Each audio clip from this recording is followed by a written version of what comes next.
ఈరోజు తలపతి విజయ్ ఫ్యాన్స్ ఎవరైతే ఉన్నారో వాళ్ళందరూ ఫస్ట్ ఈ వీడియోకి లైక్ చేసి చూడండి. ఎందుకంటే నిన్న జాన్వరి 20 రోజు తలపతి విజయ్ ఎవరైతే ఉన్నారో పారందర్ ఎయిర్‌పోర్ట్ ఫార్మర్స్‌కి సపోర్ట్‌గా ఆయనైతే వెళ్ళాడు. అసలు ఈ ఇష్యూ ఏంది?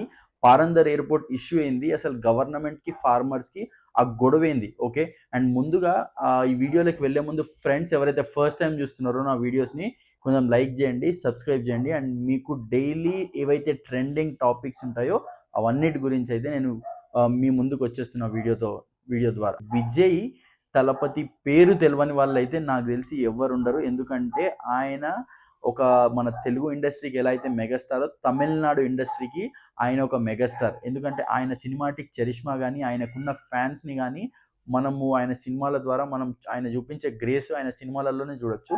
అండ్ ఆయన రీసెంట్‌గా పార్టీ అనేది పెట్టారు. అండ్ పార్టీ అనేది పెట్టినప్పుడే ఆల్మోస్ట్ మీరు చూశారు ఒక 10,00,000 జనాలు ఎలా ఆయన పార్టీ కోసం తరలి వచ్చారని చెప్పి.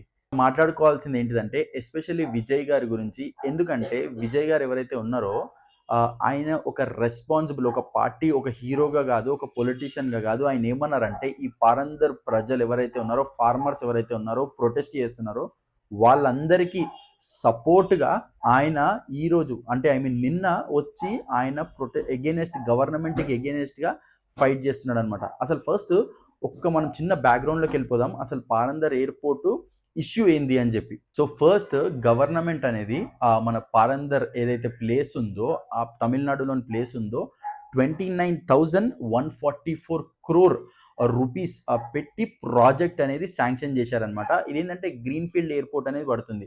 సో ఇక్కడ ఏందంటే అక్కడ ఉన్న ఫార్మర్స్ ఎవరైతే ఉన్నారో, రైతులు ఎవరైతే ఉన్నారో ఈ ప్రాజెక్ట్ పడడం వలన ఆళ్ళకు పండే ఏవైతే పంటలున్నాయో అవి నష్టపోతాయి.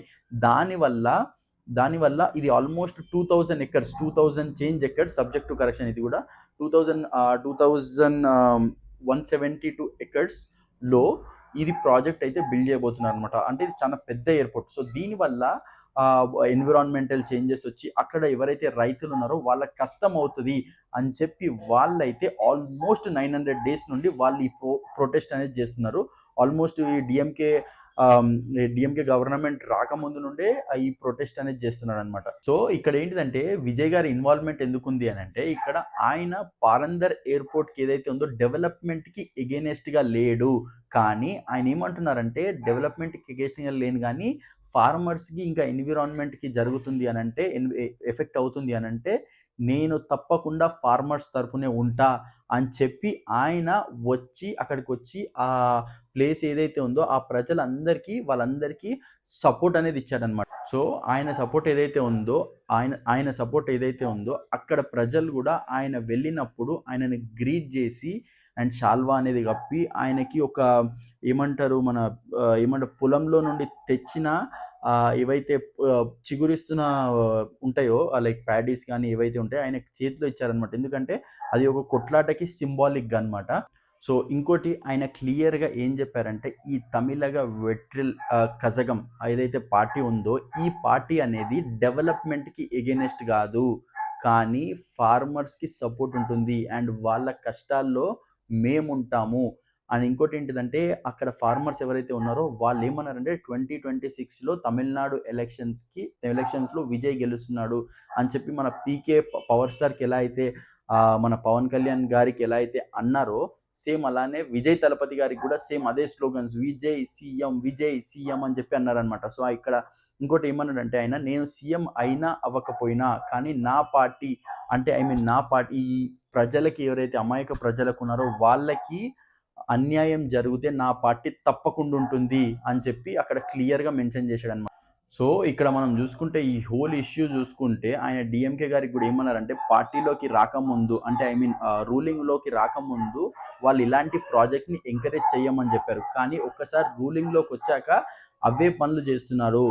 అండ్ ఇంకోటి ఏమన్నారంటే నేను ఏవైతే ఉన్నాయో ఈ పవర్ ఆఫ్ ద పీపుల్ గురించి మాట్లాడారనమాట. ఎందుకంటే మేము తలుచుకుంటే ఏ పార్టీనైనా దింపగలుగుతాం అనేటట్టు మాట్లాడారనమాట. సో ఈ మాట్లాడుతుంటే నాకు అనిపించింది ఏంటంటే సేమ్ మన పవర్ స్టార్ పవన్ కళ్యాణ్ గారు ఎలా అయితే వచ్చారో 10 ఇయర్స్ బ్యాక్, సేమ్ అలానే ఆయన కూడా తమిళనాడు పాలిటిక్స్లోకి ఎంటర్ అయ్యి చక్రం తిప్పబోతున్నారని అనిపిస్తుంది.